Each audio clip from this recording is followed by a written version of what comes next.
जय हिंद साथियों, आपका आपके चैनल पर स्वागत है। मेरे दोस्त, आज का प्रश्न है बिहार में कितने जिले हैं। तो मेरे भाई, जैसा कि हम सभी जानते हैं बिहार में कुल 38 जिले हैं। कितने जिले हैं? 38। हाँ, तो जैसा कि हम लोग जानते हैं कि हम लोग केवल प्रश्नों का आंसर नहीं जानेंगे, एक क्वेश्चन के साथ कई और भी फैक्ट जानेंगे। तो आइए चीजों को समझते हैं। तो एक बात का ख्याल रखिएगा, बिहार में 38 जिले तो हैं, लेकिन बिहार में जो सबसे नया जिला है, बिहार का जो सबसे नया जिला है वह है अरवल। बिहार का सबसे नया जिला कौन सा है? अरवल। यदि पूछा जाए कि बिहार का सबसे नया जिला कौन सा है? अरवल।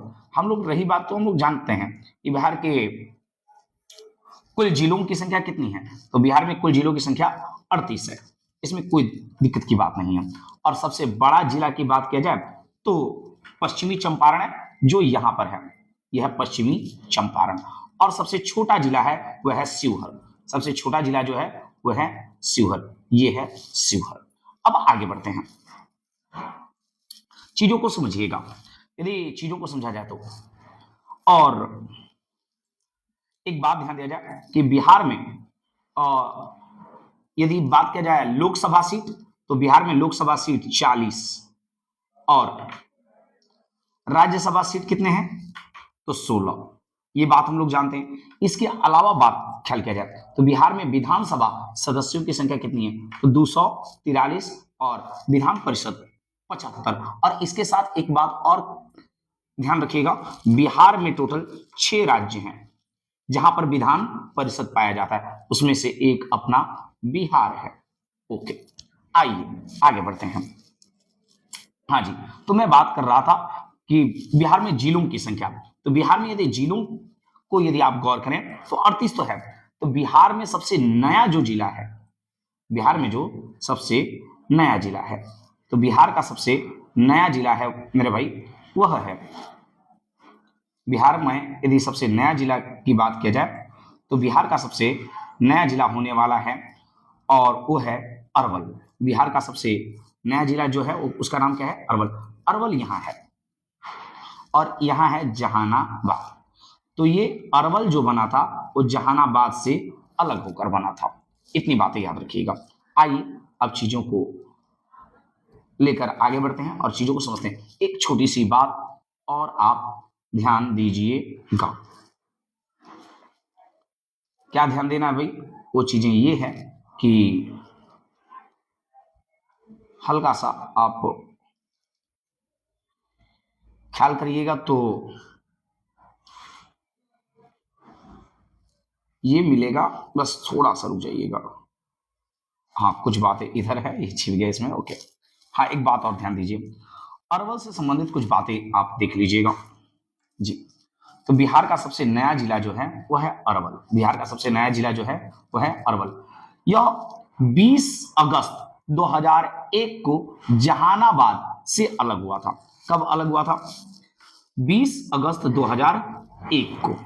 ओके, इस बात का आप ख्याल रखिएगा। और हाँ, इसके अलावा यदि आप बात रखिएगा, एक छोटा सा बात और ख्याल रखिएगा कि पुलिसिंग जिले के रूप में भी 2 जिलों को घोषित कर दिया गया। एक है गया और एक है मुंगेर। हाँ, ऐसे यदि आपसे पूछा जाए कितने जिले, तो 38 ही बोलिएगा। हाँ, पुलिसिंग जिला कितना है? तो 2 जिला है। कौन कौन? गया और मुंगेर। ऐसे गया ना बोलकर, गया का नाम आप जानते होंगे, बदल गया है, गया जी। ओके, क्या भाई? गया जी। आगे बढ़ेंगे और चीजों को समझेंगे। तो हम सभी का अगला प्रश्न होने वाला है, चीजों को समझिएगा। हाँ जी, बिहार राज्य में प्रमंडलों की संख्या कितनी है? तो अगला प्रश्न है हम लोगों का कि बिहार राज्य में प्रमंडलों की संख्या कितनी है। तो मेरे भाई, बिहार राज्य में प्रमंडलों की जो संख्या है वो जो होने वाला है वह है 9। बिहार राज्य में प्रमंडलों की संख्या कितना होने वाला है?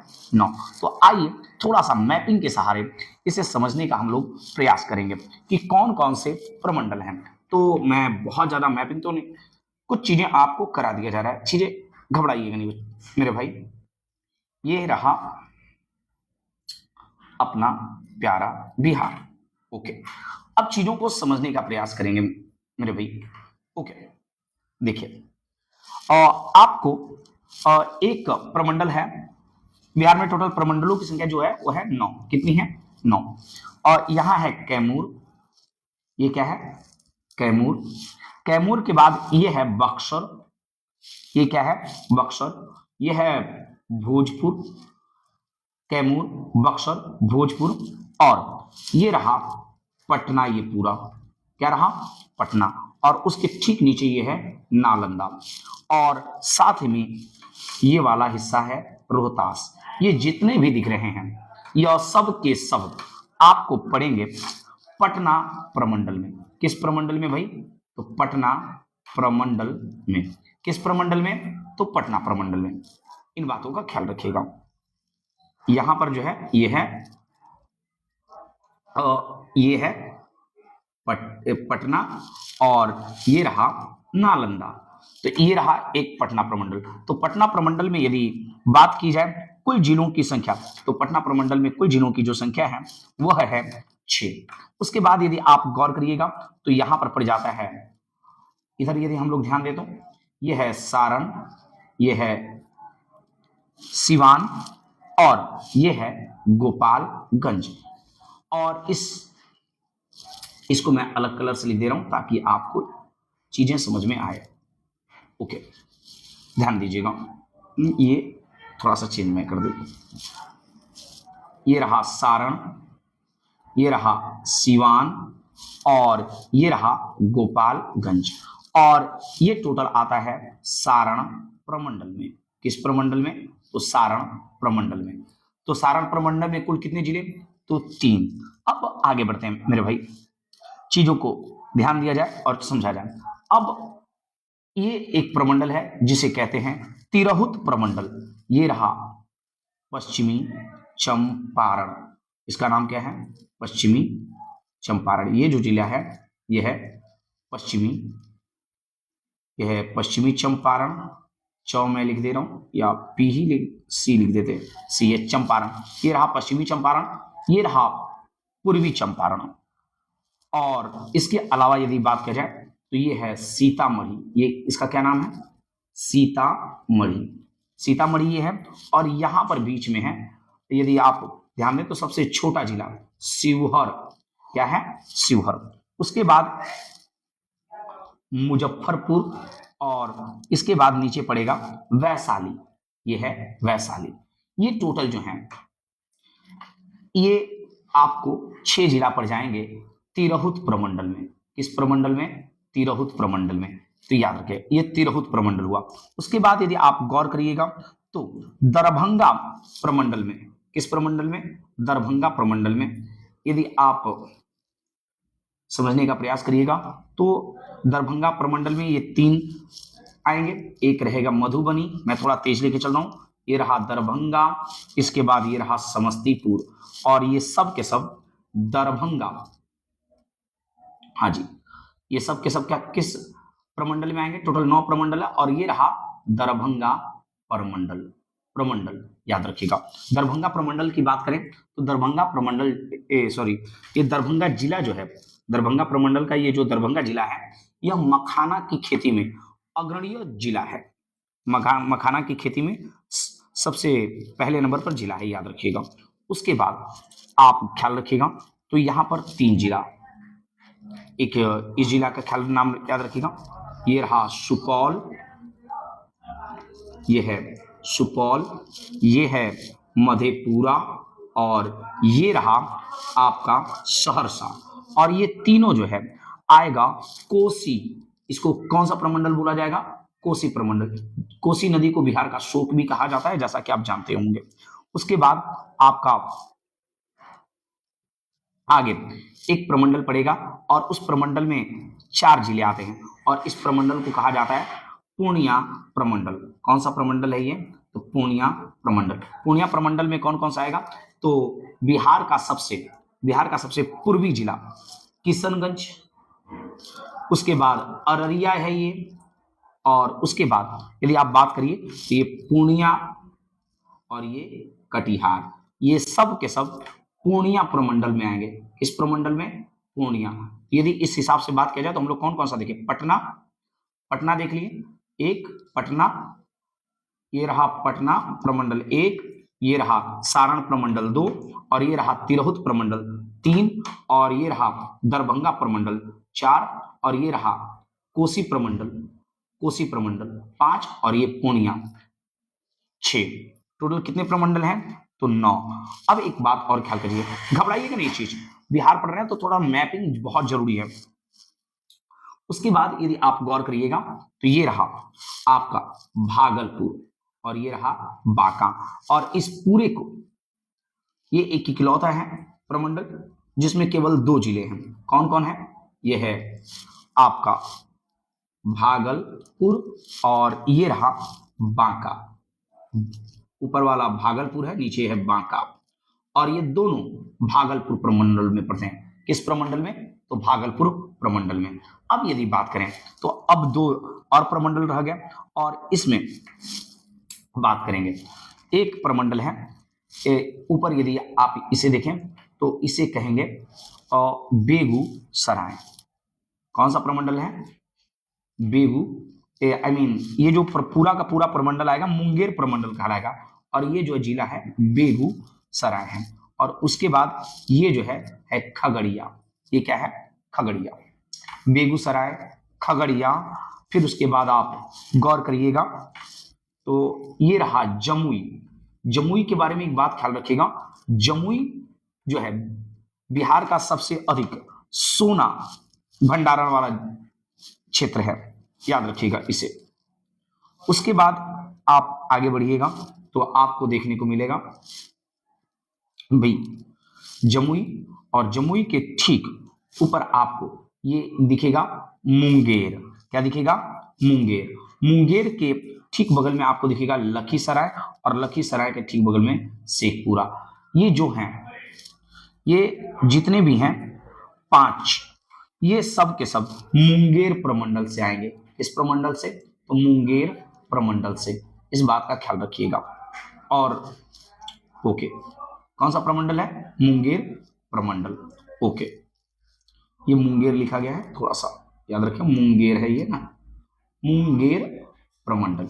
ओके, अब इसके बाद ये जिला पड़ जाता है जिसमें 5 जिले हैं, और वो कौन कौन सा है, ये रहा औरंगाबाद, उसके बाद ये रहा गया जी जो बिहार का सबसे दक्षिणी जिला भी है, ये है नवादा, उसके बाद बिहार का सबसे नया जिला अरवल, फिर उसके बाद जहानाबाद। ये टोटल प्रमंडल हुए पूरे के पूरे 9, इसे याद रखिएगा। ओके, और इसके अलावा यदि ध्यान रखिएगा तो बिहार में यदि आप थोड़ा सा भी बात को समझना चाहें, एक बात का ख्याल रखिएगा कि बिहार में टोटल 9 प्रमंडल हैं, 38 जिले हैं, 101 अनुमंडल हैं, 101 अनुमंडल हैं। इन बातों का ख्याल रखिएगा। आइए आगे बढ़ते हैं और हम लोग समझेंगे।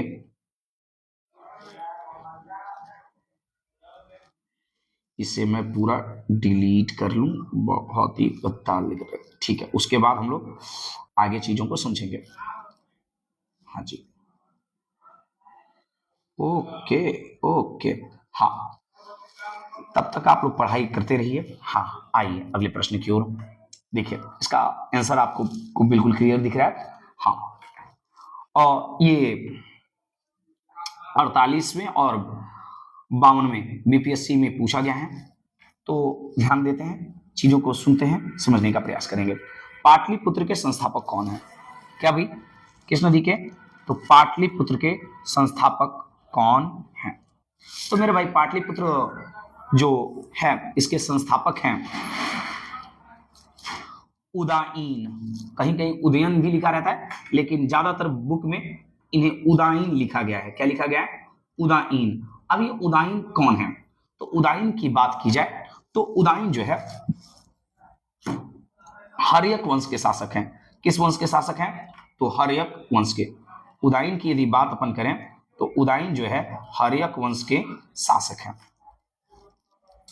हर्यक वंश की स्थापना यदि देखा जाए तो बिंबिसार के द्वारा किया गया था। बिंबिसार का पुत्र अजातशत्रु और अजातशत्रु का पुत्र उदयन।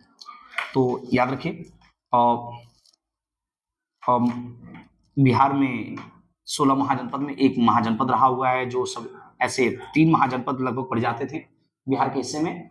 तो एक 16 महाजनपदों में एक महाजनपद था मगध, जो बिहार के पटना वाले क्षेत्र में लगभग जो पाया जाता था। तो ये देखिए मगध जो है, मगध साम्राज्य की स्थापना जो है वह मगध साम्राज्य में एक वंश था हर्यक। क्या नाम था? हर्यक। हर्यक वंश की स्थापना किसके द्वारा किया गया था? तो हर्यक वंश की स्थापना बिंबिसार के द्वारा। किसके द्वारा? बिंबिसार के द्वारा। इसके पुत्र का नाम अजातशत्रु, जो अपने पिता को ही मारकर गद्दी पर बैठा था। उसके बाद अजातशत्रु का पुत्र उदयन, जिसने पाटलिपुत्र नगर की स्थापना की। याद रखिएगा। इसके बाद यदि देखा जाए तो हर्यक वंश का अंतिम जो शासक था उसका नाम था नागदशक। क्या नाम था? नागदशक। अब एक बात और ख्याल रखिएगा, और ये जो पाटलिपुत्र है इसका नाम जो है समय समय पर चेंज होता रहा है। तो हर्यक पाटलिपुत्र को पाटलिग्राम के नाम से भी जाना जाता था।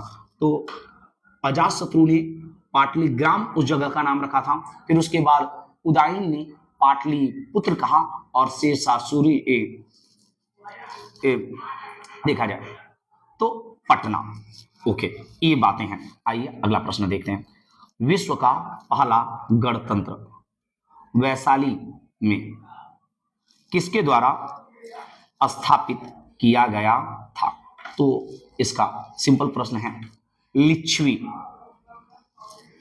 विश्व का पहला गणतंत्र वैशाली में किसके द्वारा स्थापित किया गया था? तो किसके द्वारा? तो लिच्छवी वंश के द्वारा ये चीजें थी। ओके, लिच्छवी वंश कह रहे हैं, लिच्छवी लोग थे, उनके द्वारा ये स्थापित किया गया था। ओके, याद रखिएगा। अगला प्रश्न है बोध गया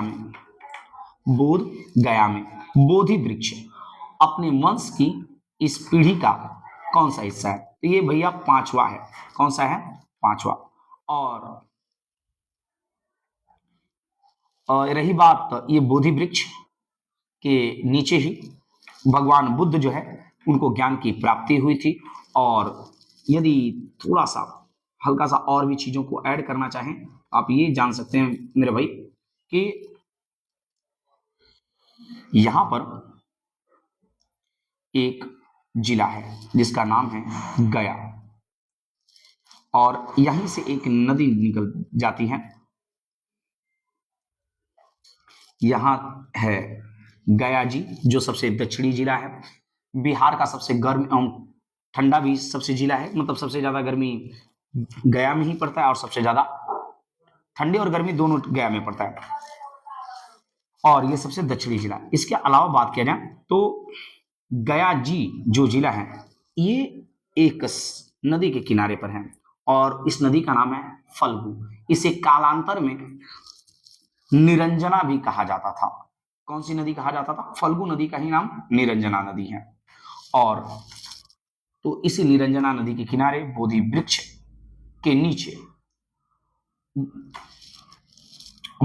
के नीचे गौतम बुद्ध को ज्ञान की प्राप्ति हुई थी। इन बातों का ख्याल रखिएगा। आइए आगे बढ़ते हैं और चीजों को। तब तक एक प्रश्न का आज आप कमेंट बॉक्स में जवाब दीजिए, और आपको ये बताना है साहब कि बस ये बताइए कि गौतम बुद्ध के पिता का क्या नाम है? कमेंट बॉक्स में बताइएगा। आइए आगे बढ़ते हैं, अगले प्रश्न का जवाब देते हैं। बिहार के सीमावर्ती राज्यों की संख्या क्या है? तो देखिए भाई, बिहार के सीमावर्ती राज्यों की संख्या तो 23 है, लेकिन ऑप्शन तो एग्जाम में DRDA कलर के कंप्यूटर ऑपरेटर में पूछा गया 2007 में। ये थोड़ा सा अजीब है, चीजों को समझिए। सीमावर्ती राज्य, सॉरी, बिहार के सीमावर्ती राज्यों की संख्या बोला है। सॉरी, मैं ये पढ़ रहा था कि सीमावर्ती जिलों की संख्या क्या है, मुझे क्षमा करिएगा। हाँ, यदि टोटल सीमावर्ती जिले बोला जाए तो सीमावर्ती जिले टोटल हैं 23। कितने? 23। और 7 जो है इधर जो 7 जिले हैं ये नेपाल से लग जाएंगे, ये 3 जिला इधर पश्चिम बंगाल से लग जाएगा, और उसके बाद इधर यदि बात किया जाए तो 8 जिला जो है झारखंड से लगेगा, और इधर 8 जिला जो है उत्तर प्रदेश से लगेगा। ऐसे टोटल इधर कितने, 7, इधर 3, इधर 8 और इधर 8, ऐसे, और ऐसे जोड़िएगा तो 26 आएगा, ऐसे जोड़िएगा तो यहाँ पे जो है ना कॉमन जिले हैं, तो टोटल ऐसे 23 जिले हुए, क्योंकि इसको 2 बार गिन लिया गया, इसमें भी गिन लिया गया, इसमें भी गिन लिया गया, तो 4-4 एक कोना पर कम है, टोटल ऐसे 23 जिले, सीमावर्ती जिले। हाँ, लेकिन अब क्या कह रहा है, चीजों को सुनिएगा, मतलब सीमा पर स्थित जिलों की संख्या 23 हो गया, ठीक है। अब आगे बढ़ते हैं, ये कह रहा है, सॉरी एक चीज और इसी से रिलेटेड तो प्रश्न था, और इसको हम लोग चीजों को ऐसे कर लेते हैं और इसे ऐसे कर लेते हैं, चीजों को समझने में आसानी होगी। तो हाँ, बिहार के सीमावर्ती राज्यों की संख्या कितनी है, राज्यों की संख्या, तो देखिए, तो राज्यों की संख्या देखा जाए तो 3 केवल होंगे। इधर तो नेपाल पड़ जाता है जो विदेश है बिहार के, तो ये सीमावर्ती राज्य नहीं है। हाँ, बिहार का सीमावर्ती राज्य एक पड़ जाएगा पूर्व की ओर, पश्चिम बंगाल।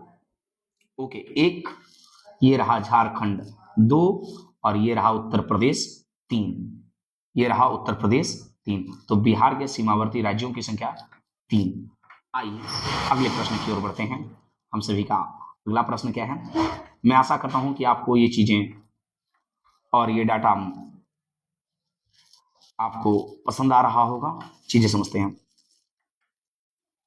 बिहार की लगभग 55% जनसंख्या परम निर्धनता में रहती है, क्योंकि क्या कारण है, निर्धनता गरीबी का मुख्य कारण क्या है, तो बिहार के पास प्राकृतिक संसाधनों वर्तमान एवं संभाव्य दोनों के अभाव हैं। नहीं, तो प्राकृतिक संसाधनों की यदि बात देखी जाए तो अभाव नहीं है, लगभग उपलब्धता ठीक ठाक है। और हाँ, ये नहीं कहा जा सकता कि सबसे अच्छी स्थिति में, हाँ, लेकिन जितनी आवश्यकताएं लगभग चीजें हैं, लेकिन उसके लिए उन संसाधनों को एक सही दिशा देने के लिए देखा जाए तो व्यवस्था नहीं है, और ज्यादा कुछ नहीं है, ये चीजें हैं। बिहार में सकल प्रजनन दर तीव्रतम है, हाँ ये बात हो सकता है, सकल मतलब ग्रॉस रिप्रोडक्शन रेट, ये तीव्रतम है, हाँ बहुत तेजी से बिहार का रेट रिप्रोडक्शन यानी प्रजनन दर बढ़ता है, एक रीजन ही है। बिहार की कृषि जलवायु दशाएं नितांत प्रतिकूल है, नहीं, बिहार की जो जलवायु दशा है कृषि के लिए प्रतिकूल नहीं है, अनुकूल है, यदि देखा जाए तो अनुकूल है। हर एक देखा जाए तो मौसम यहां पर आ जाते हैं समय तक, तो ये ऐसा बात नहीं है। हाँ, बिहार के पास गुणवत्ता ढांचागत सुविधाओं तथा व्यापारानुकूल वातावरण का अभाव, हाँ जी बिल्कुल, यहां पर व्यापार का अभाव है, तो इसका सही आंसर जो हो जाने वाला है तो वो होगा सेकेंड और फोर्थ, और ये इस तरीके से सेकेंड और फोर्थ किसमें है, ऑप्शन नंबर सी में। आइए एक दो क्वेश्चन और देखते हैं। तो हम सभी का अगला प्रश्न है, बिहार का कौन सा राज्य न्यूनतम क्षेत्रफल वाला है, न्यूनतम क्षेत्रफल वाला मतलब सबसे कम क्षेत्रफल वाला, तो भाई अभी थोड़ा देर पहले मैं डायग्राम बताते वक्त सारी चीजें मैंने समझाया कि सबसे अधिक क्षेत्रफल वाला पश्चिमी चंपारण और सबसे कम क्षेत्रफल वाला शिवहर। ओके, याद रखिएगा, चीजों को माइंड सेट रखिएगा भाई। ओके, अपन आगे बढ़ेंगे। भौगोलिक क्षेत्रफल की दृष्टि से बिहार का क्रम क्या है, तो भाई एक चीज ध्यान दीजिएगा, बिहार का क्रम देखिए, ऑप्शन है इसमें 12वां, लेकिन अब चीजों को सुनिए भौगोलिक दृष्टि के क्रम से। यदि केवल राज्यों को लिया जाए, केवल राज्यों को, तो इसकी संख्या है, इसका स्थान है बिहार का 12। लेकिन यदि इसमें केंद्र शासित प्रदेश यूनियन टेरिटरी को भी इंक्लूड कर लिया जाए, शामिल कर लिया जाए, तो यह 13वां हो जाता है, क्योंकि एक यूनियन टेरिटरी है लद्दाख। लद्दाख का क्षेत्रफल जो है वह बिहार के क्षेत्रफल से ज्यादा है। तो यदि जो ही यूनियन टेरिटरी केंद्र शासित प्रदेश को शामिल किया जाता है तो बिहार खिसक के 13वें नंबर पर आ जाता है। तो यह 2003-4 में पूछा गया था और उस वक्त लद्दाख जो है यूनियन टेरिटरी के रूप में था नहीं, तो इस हिसाब से प्रश्न बना नहीं है। तो लेकिन हाँ, अब के हिसाब से जो भी प्रश्न बनेगा उस हिसाब से याद रखिएगा। तो इसमें पूछेगा कि राज्य के हिसाब से या केंद्र शासित प्रदेश के हिसाब से, तो केंद्र शासित प्रदेश को भी शामिल कर दिया जाए तब तो 13वां, और नहीं तो ऐसे 12वां। ये रहा। तो मैं आशा करता हूँ कि चीजें समझ में आया होगा। फिर मिलते हैं अगले वीडियो में, तब तक के लिए धन्यवाद। जय हिंद, जय भारत।